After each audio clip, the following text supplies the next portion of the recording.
Many of us in life have longed after anticipated experiences from childhood that have gone unfulfilled as an adult. For whatever reason, these youthful desires for adventure don't happen. As you get older, they get filed to the back of your consciousness, seemingly forgotten, filed under the category of unrealized.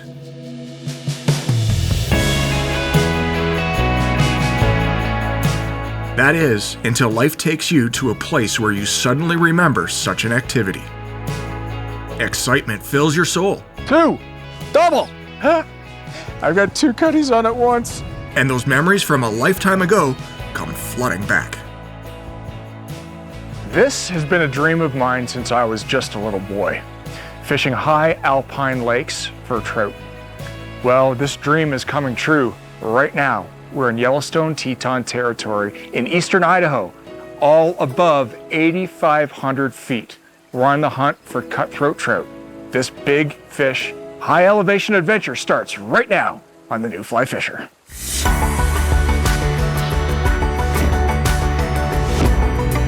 Ooh, that's a nice sized fish. Absolutely fantastic. Good fish.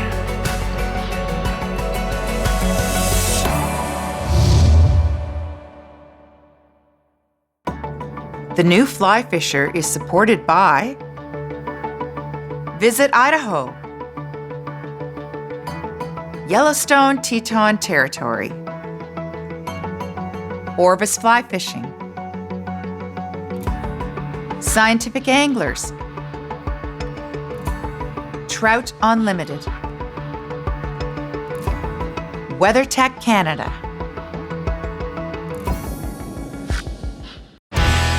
The Rocky Mountains span from the far north of western Canada to New Mexico in the southern USA. 3,000 miles of rugged beauty. The Rockies also make up a major part of the state of Idaho. In eastern Idaho, as with the rest of the state, they are revered for their beauty, their majesty, the recreational adventures they afford, and of course the fishing opportunities, in both foothills and at elevation. Be they small spring creeks, large rivers, reservoirs, or high alpine lakes, Yellowstone Teton Territory is an angler's mecca for multi-species in a variety of settings. We're in Victor, Idaho, making Teton Valley Resort our home away from home on this high alpine adventure. Doing day trips into the mountains in search of cutthroat with Idaho Fish and Game biologists John Heckel and Brett High. Idaho Fish and Game has been working in the state to advance fishing opportunities, and a major draw to angling in the area is the incredible alpine lake opportunities available to everyone. We are pretty famous for our river fisheries, and we're known as the trout corner of Idaho. We have the Henry's Fork and the Teton and the South Fork, some great river fisheries, not to mention Henry's Lake, a flatwater fishery. But what a lot of anglers and people don't realize is Idaho is a tremendous spot for alpine lake fishing. A lot of Idaho is public land, Forest Service, BLM, and we have over 1,000 lakes in Idaho, alpine lakes, that have fish. And we have a wide variety of fish species that we stock in these mountain lakes and manage for. Some of the more exotic species are golden trout and Arctic grayling. A lot of these alpine lakes just provide great opportunities for solitude, for fishing, for diversity in your catch, and all of that in a pretty scenic background. As far as travel to these lakes, it also provides a lot of diversity, and that's intentional. The land managers make a concerted effort to provide different methods of travel to their lakes. So there's some lakes that you can drive an ATV or a side-by-side to, and there's some lakes on the other end of the spectrum that there's not even a trail to. So you have to bushwhack and find your own way. That's what I find appealing, is that diversity and how you can access the lakes, the solitude, usually good fishing because they're generally low amount of pressure at these lakes, and so you get good catch rates, and then the scenery. It's a great opportunity, and not a lot of people know about that part of Idaho. Naturally, most of those 1,000+ lakes in Idaho, alpine lakes, were not lakes that had fish. So these were fishless lakes. And in our management plan, we identify areas where we remain lakes, keep them fishless for amphibians, reptiles, but in the places where we stock, we do take into consideration how productive the lake is, as well as its size and how much angling pressure they receive. We consider these lakes put-grow intake. Most of them are stocked on a 3-year rotation. So the fish that are put in are 1 to 2 inches long. They're small fry that we stock. A lot of them are stocked through the air, either helicopter or airplane, most through airplane, but some will backpack the fry in and release them on the shorelines. But it takes a few years for them to grow to a catchable size where anglers can harvest them or catch them and release them. And when it comes to harvesting or releasing, where these are, hatchery supported system, there's nothing wrong with harvesting a few fish, or if you're up there and staying the night and need to supplement your dinner, or you just want to have some fresh trout. Because like I said, these are lakes that generally didn't have fish before, and we maintain their populations through stocking. Well, we decided to hit Divide Creek Lake. Brett stocked this lake years ago and was keen to return to see its progress.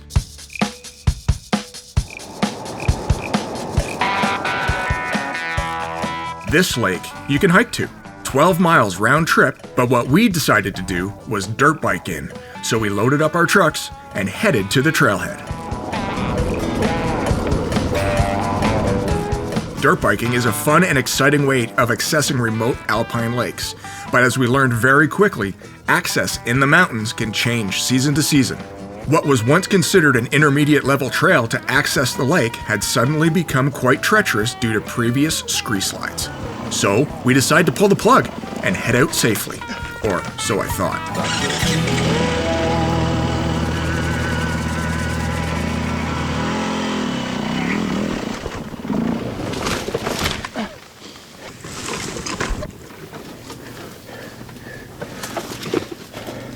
Looks like you were in for a wild. I was in the rhubarb. It didn't land on me though.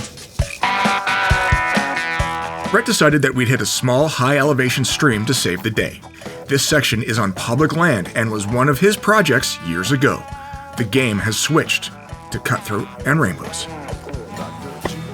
Gave it a try. That was an adventure. It was an adventure. You know what?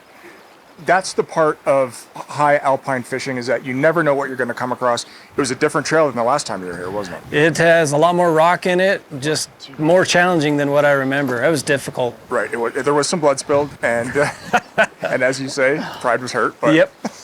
The good thing about where we are, however, is that if you fail or you can't get to the lake that you want, you've got all kinds of other opportunities. What's going on?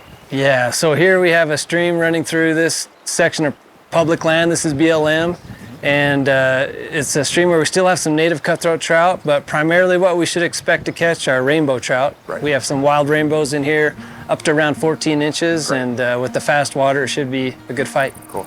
Do you hear that? Yeah, Hoppers. hoppers. I got one tied on. Let's see what we can do.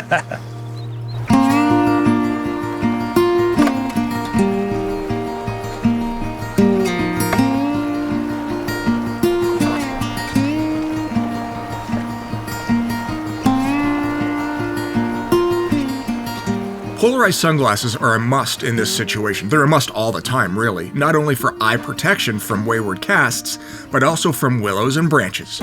Look at the glare on the surface of the river.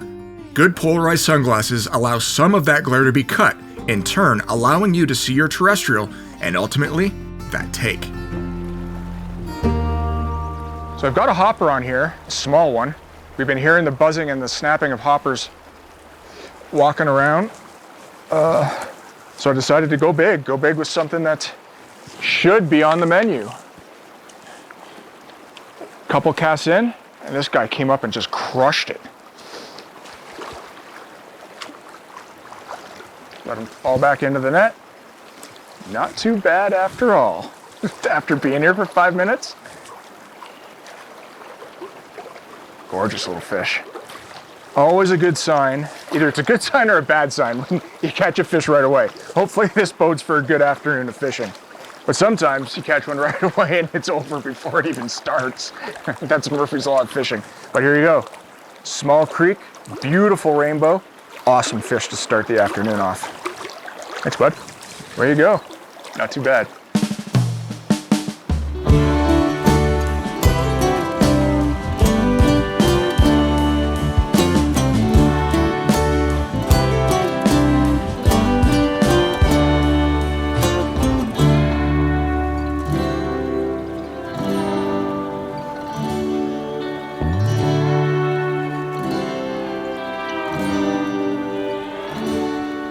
Small alpine creeks offer incredible adventure for anglers. For this creek, I'm using a 4-weight 9-foot rod with a weight-forward 4-weight floating line. Leader is a 9-foot 4X tapered leader to my hopper. Now, it's Brett's turn.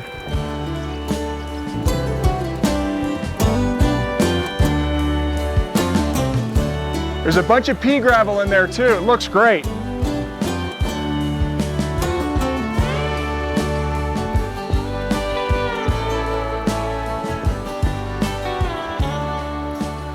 That was fun. That was fun. This is where waders come in handy.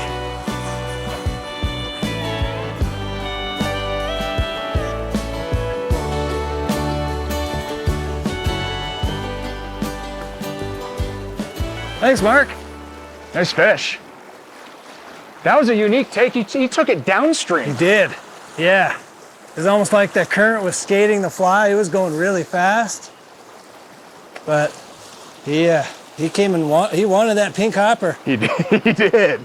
I get teased for fishing a pink hopper, but I can see it, and the fish don't seem to mind.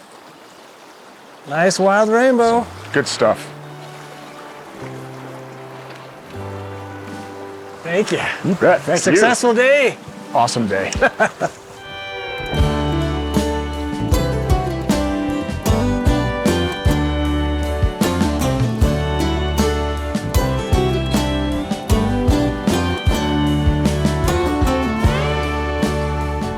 Fish. 11th. Oh, it's a good one too. Nice rainbow. Took the nymph. I'm glad I put that dropper on. Where's my net? I lost my net. Lost my net. So I'll just wet my hand. Again, took the nymph. They've sort of turned off the hopper now, later in the day, I guess. There's some midges flying around. Good fish. Nice wild rainbow trout. Go, go. There you go.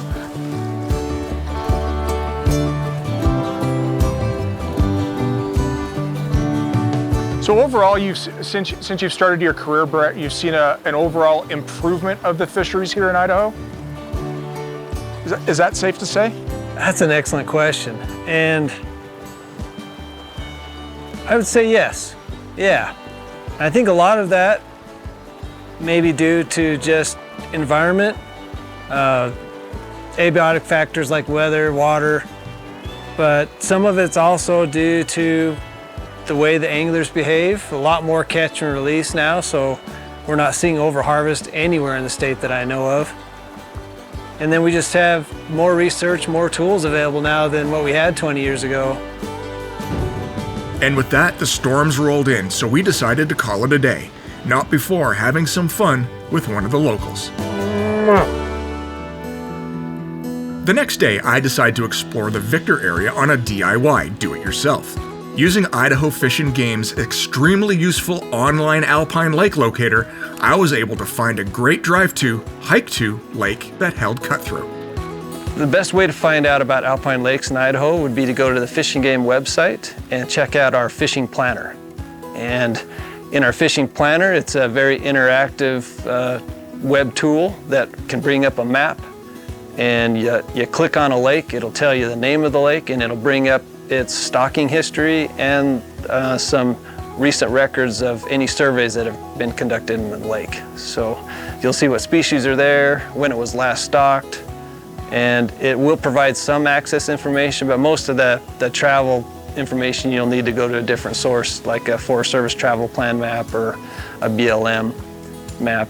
But as far as the fishery, the fishing planner is a great tool. Just looking through the map, clicking on lakes, click on nearby lakes, get that information, and then figure out how to get there. That's part of the adventure. So I did just that and took off on my own adventure in eastern Idaho.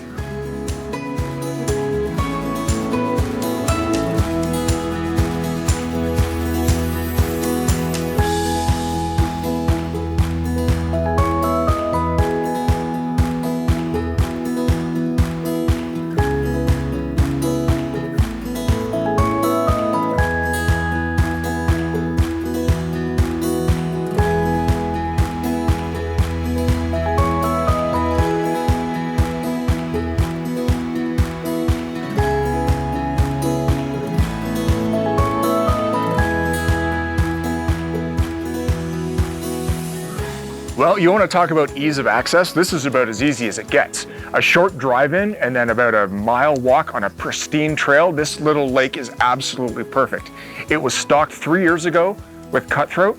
Hasn't been touched since. We're going to see what this guy has to offer. Oh, and I picked up a new net from a local fly shop too.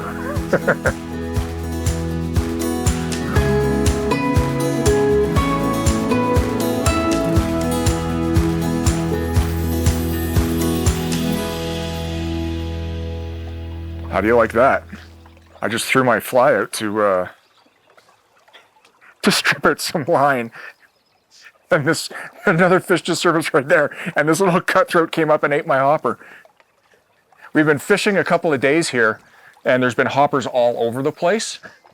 So I decided to start with a hopper. Sure enough, here we go. How beautiful. Look at the gash on that little guy. Perfect little cutthroat. A walk to high Alpine Lake. Hopefully this is going to be a very productive day. Oh no, a fish on the first cast. That is superstitiously a very bad sign. And that omen stuck with me for a little while until I dropped my terrestrial snobbery and tied on a woolly bugger. I think that first fish on that hopper was actually a fluke. Just lucky happenstance, because I haven't seen another one since. So I switched over to a black woolly bugger with a gold bead head. We'll see if that does a trick.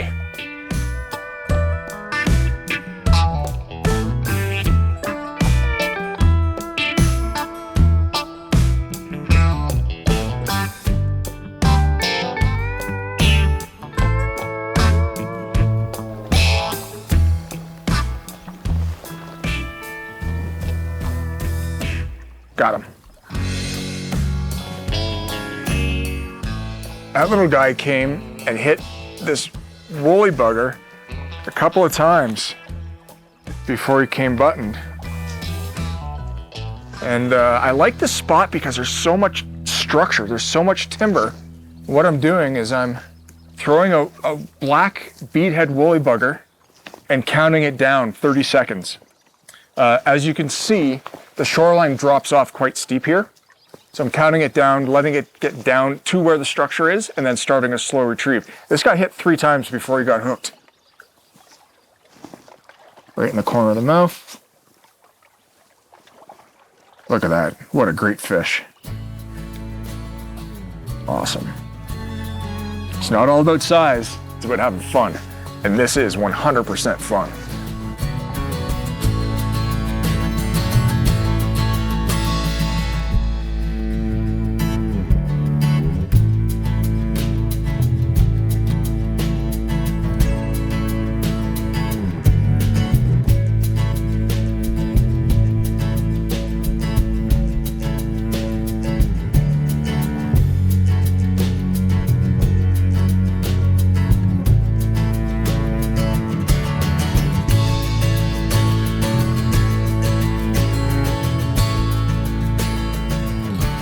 Fish.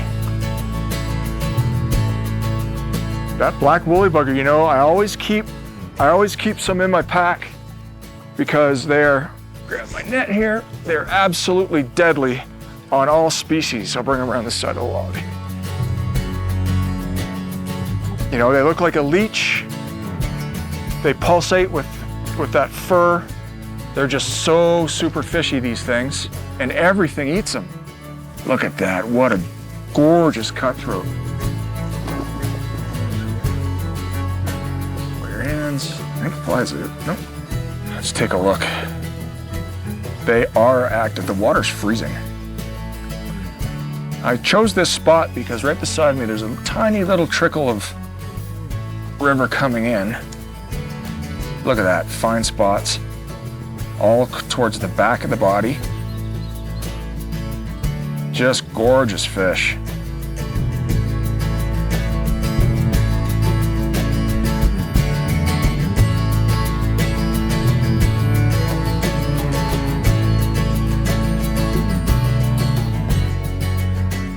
Well, that was a hit for sure. Come on back. Saw him. He may have tasted steel, that one. Maybe.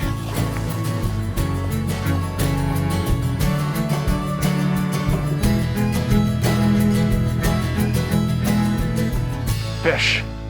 So in walking around this lake, fishing it on foot, no waders, there's two patches of grass the first patches of grass we've seen, and it has produced the best trout of the day so far. Look at that.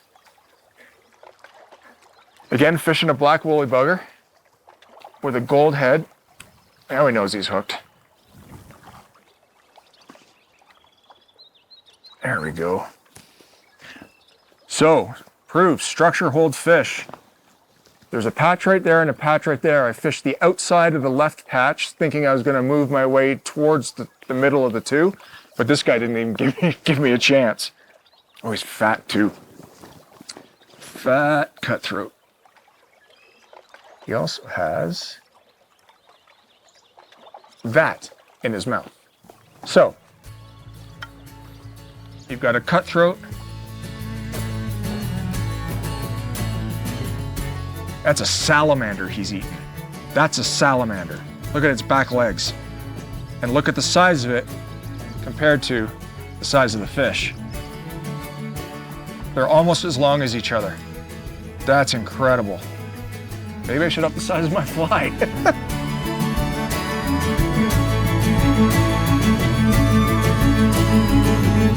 Dude, that was weird. I can't believe how big that salamander was. Like, these things are voracious.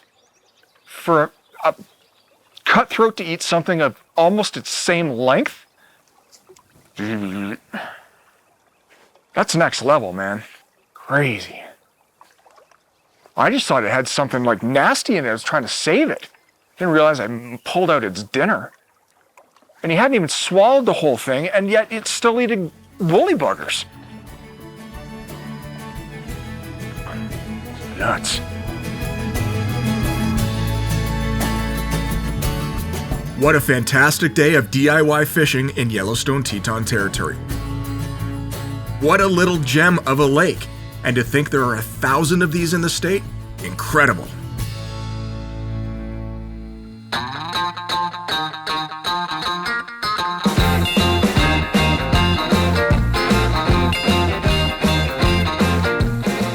Teton Valley Resort, located in Victor, Idaho, is an adventurer's dream home base for all seasons. Multiple private cabins play host to couples or larger groups and are very well appointed with excellent Wi-Fi. All the amenities of home and incredible access to all things Idaho. Full kitchens, linens, gas fireplaces, and smart TVs. You don't miss any comfort of home. Outside, guests find a hot tub, heated pool, pickleball courts, and an on-site bistro. Perfect for anglers, travelers, RVers, and glampers. Teton Valley Resort prides itself on excellence on every level.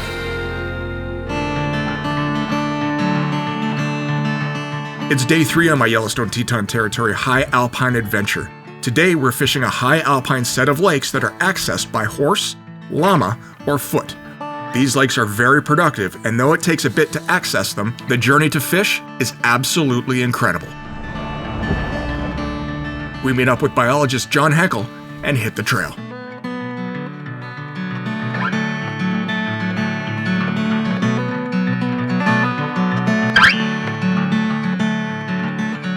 We stock our high mountain lakes with fry that are anywhere from like 40 to 60 millimeters. Sometimes they're a little bigger, but we stock them at that size so that they can adapt to the conditions that they're in as fry and become adults. And we also do it at that size because we can stock more fish that way. You could consider them wild fish. If you catch one, you're not going to know that it was stocked as a fry. So that's the other piece of the puzzle is when we put in cutthroat trout, they're fertile cutthroat trout, so they can develop a population in a lake, and subsequently anglers will be catching 100% wild fish. If it can support fish, we've more than likely tried stocking it with some kind of salmonid species.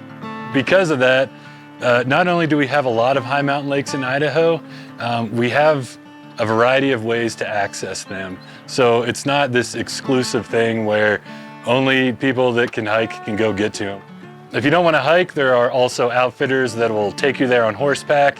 There are outfitters that will let you rent horses and llamas if you're privy to, using those animals. You can even rent ATVs and drive to some high mountain lakes. So here in the Upper Snake in eastern Idaho, there are opportunities where folks can do it all. And if they have none of the equipment, it's okay. They can hire an outfitter, or they can even rent the equipment themselves and make that trip happen. One of the resources that folks can go to if they do want to go that outfitter route is the Idaho Outfitter and Guide Board. They've got resources there where if you want to go that route, you can find a guide or an outfitter that's in the location that you're going to plan your trip to.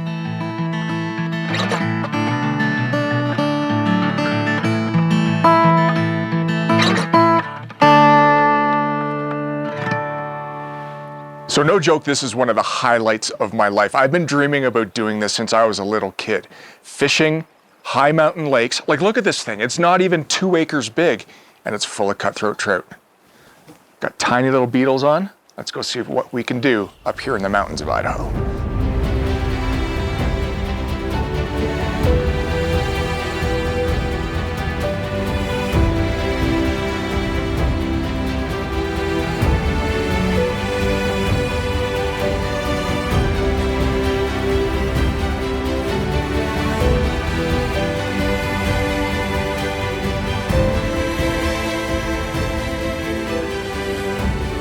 So that was my third cast, and I gave up on it, to be honest with you. I was bringing the beetle back in, and as I saw this cutthroat coming across. He saw it, came up, and just ate it right off the surface. Totally fun. Haven't been here for 2 minutes. Looks like a good fish.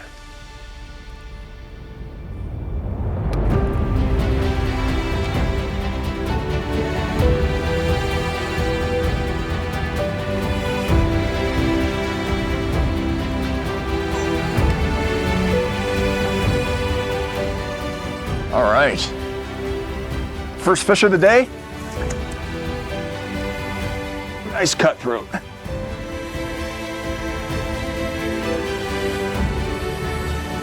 Good fish, man. That's awesome.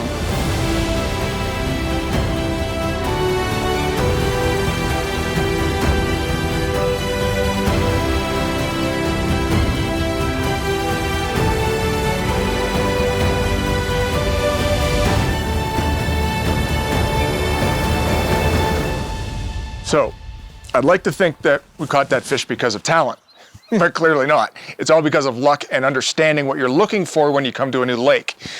We walked around the outside of the lake for the first time. I've never been here before, and we had to cross a small creek. I mean small, it's like this wide. So why not start there? You've got fresh water coming in, cold water coming in, presumably oxygenated water coming in, and it might be a source of food. It might be a source of whatever, something that these fish are queuing in on. So start with a fresh water source. Second cast, great, fantastic cutthroat.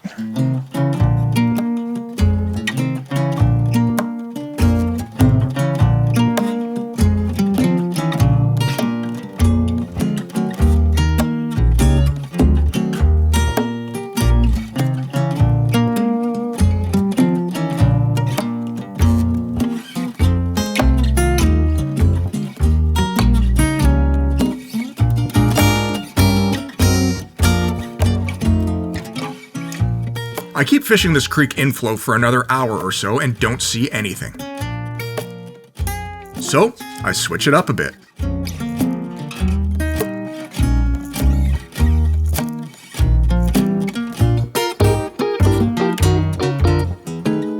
Nice. Now I didn't see the dry drop in any way, but what I did see was the flash on the nymph.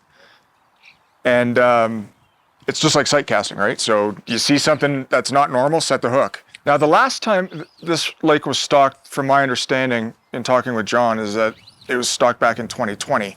But this fish has me excited for one reason, because a 2020 fish should be 15, 16, 17 inches. This is not. This is a little guy. I wonder if it's wild. Well, it's gotta be, if there hasn't been a stocking program.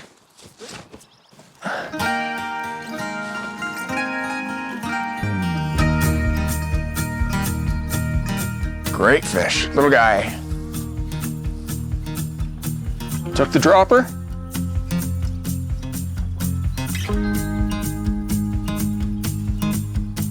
Nice fish. Good one. Beautiful orange gash.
Hit.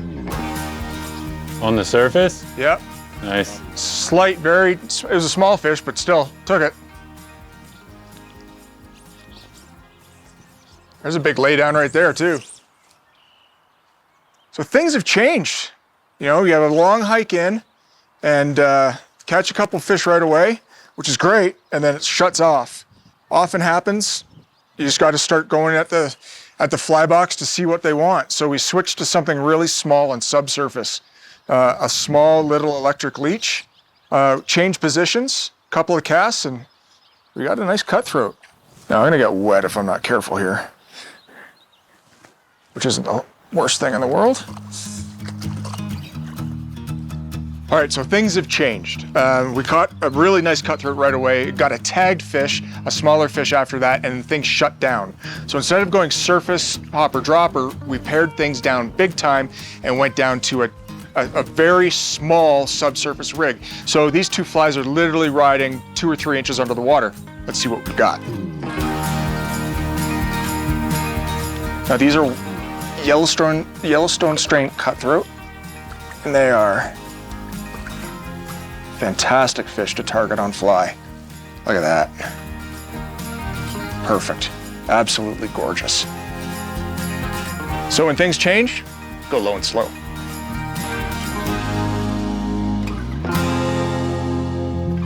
Okay, so the flies we're using here on this high mountain lake in eastern Idaho is a fly called the Mighty Mouse. And then 18 inches down from that is a Henry's Lake half-assed Renegade. And that's the one that did the trick.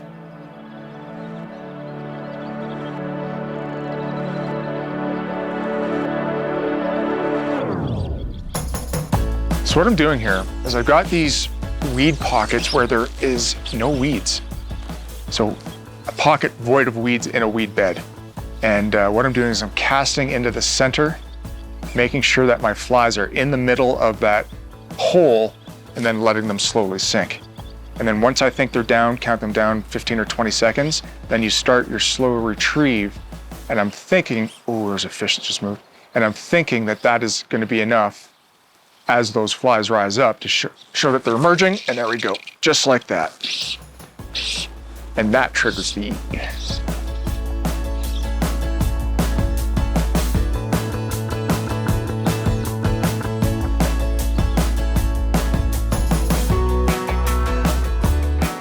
A little bit better fish. Once again, took the FS Renegade.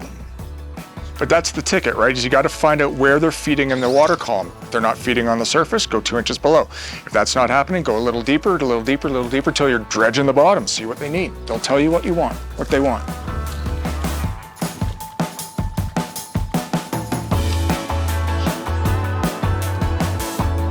Perfect. Better fish, great colors on this one.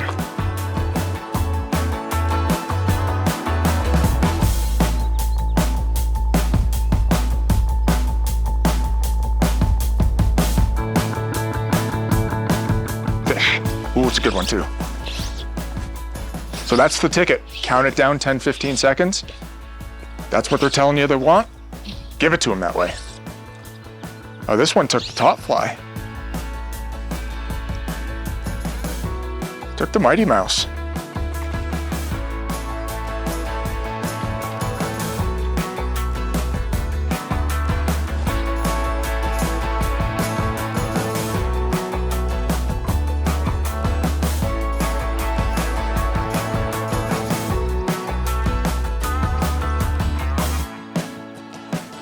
Woo!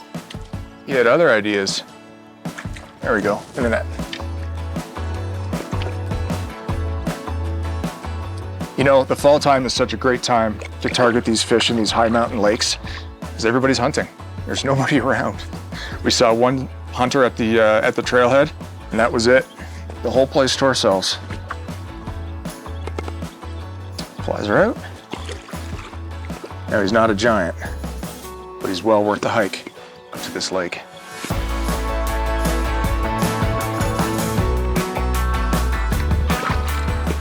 Now that makes the trip all the more worth it. Now what we're gonna do is there's a lake just down the way. Apparently it's a lot smaller and there's a ton of fish in it. We're gonna go check it out now.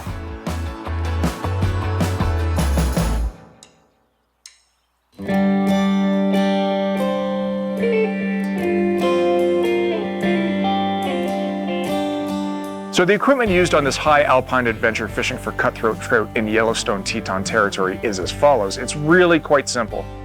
4 weights and 5 weights, 9-foot fly rods with fast action so you can get those flies out into the lake. The reel is nothing more than a small to mid-arbor reels, a vessel to hold your line. These fish are not going to take you into your backing. They're not going to run very far.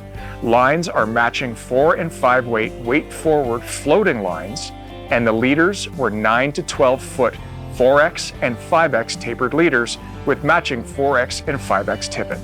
For flies, we used a variety of small streamers, including the Mighty Mouse and the Half-Ass Renegade, flashback pheasant tail nymphs, and of course, quill droppers. And don't forget your bear spray. That's really all you need for fishing these high mountain lakes for cutthroat trout here in Yellowstone Teton Territory.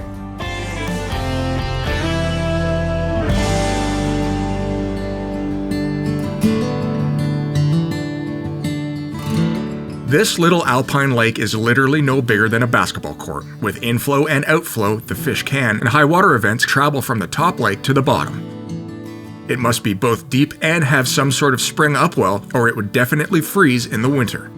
And if you can believe it, this little lake holds giant fish. We came down to this little lake, tiny little lake, and I mean, look at the size of it. It's an acre big, and it's got cutthroat that have come down from the upper lake. And there was a giant that swam under that tree. I was trying to get him out, but this little guy came and ate it. I'm not complaining, I'll take it all day long.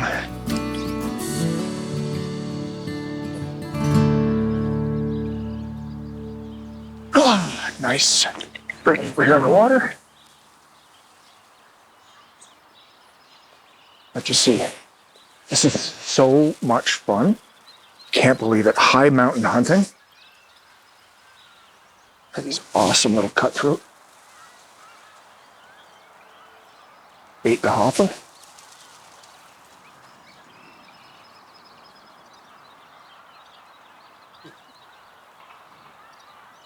Flies out. Look at that. Just ideal.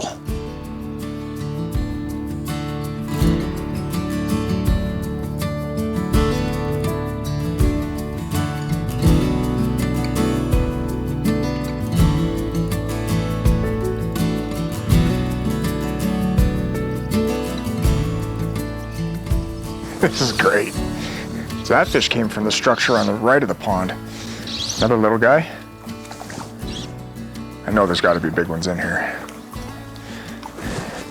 But that's fine. This is fun. He struck it, not like a cutthroat either. He came and just whacked it.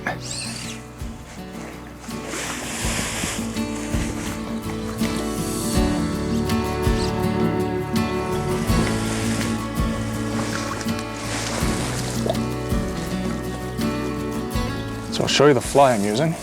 Once I let this guy go.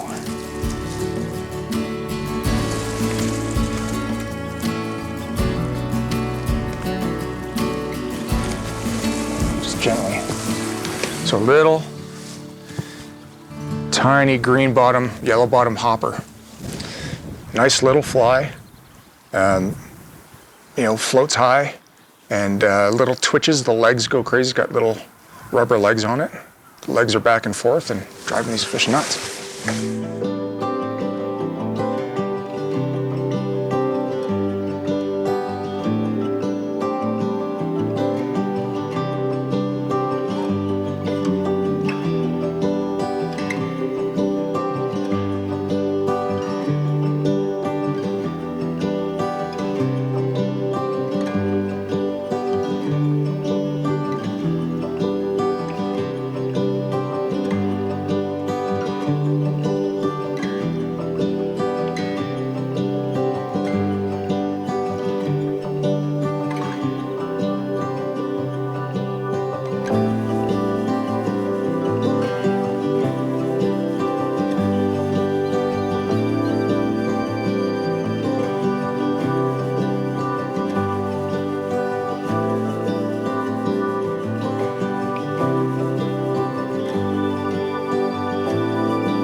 Two, double. Holy crap. So I just tied on the rig, the subsurface rig that I had on back up top. And I've got two cutties on at once. First time in my career that's happened. What do you know? It's the most unbelievable. One took the Renegade, the other one took the Mighty Mouse. It's unreal. Look how red those cheeks are. Oh my gosh.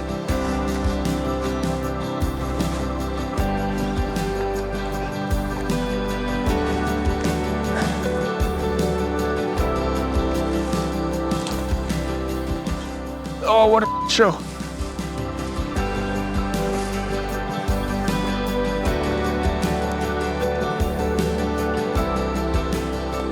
Got them both. I'll tell you what, this has never happened to me before. I've had bass on a double rig, but one's always come off. Never two cutthroat at once. Come on in, take a look. There, that one is, look at that. You think that one's colorful? Wait for the next one.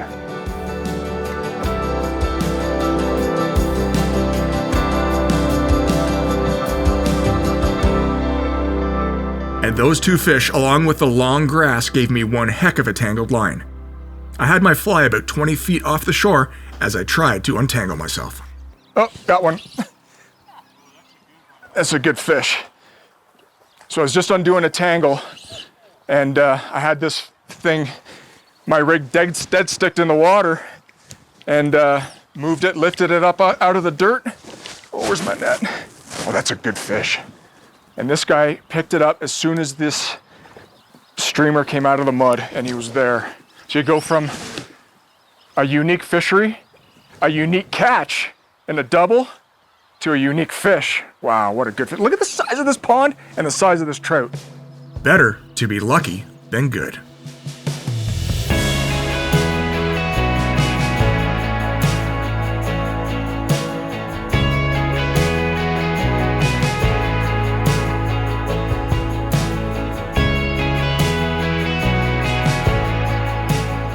You are not going to believe the size of the cutthroat trout that has come out of this tiny, tiny little pond.